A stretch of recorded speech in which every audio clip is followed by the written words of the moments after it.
उपस्थित media persons आमर child care institution के समस्त पिला माने ऑफिशियल्स समस्त को आज प्रोग्राम पर बहुत बहुत शुभेच्छा जनाऊँ जमी डीसीपीओ मैडम कहले यहाँ आम चाइल्ड केयर इन्स्टिट्यूशन जिते भी पिला माने रोचंती ओवरऑल पर्सनालिटी डेवलपमेंट पाई आम महत्व उत्साह प्रोग्रामटा करूँ ए भितर आपण मैंने भी देखिपारे आम शेड्यूल में 2 दिन एटा कंपिटिशन सब चलो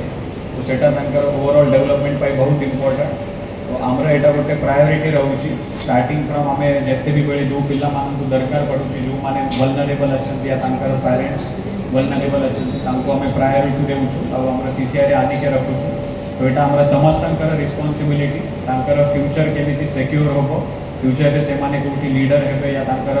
प्रोफेशनल करियर में केमी सक्सेसफुल हे तो यहाँ राउंड द ईयर डेवलपमेंट पर आम चेष्टा करूँ अब आम स्पेशली जो डिस्ट्रिक्ट चाइल्ड प्रोटेक्शन यूनिट अच्छे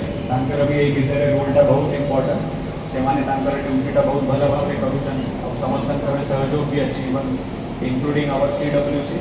तो आज आम समस्त ये प्रोग्राम एक्टिवली पार्टिसिपेट करवा आज मुझे घोषणा कर प्रोग्राम का इनॉग्रेट करना।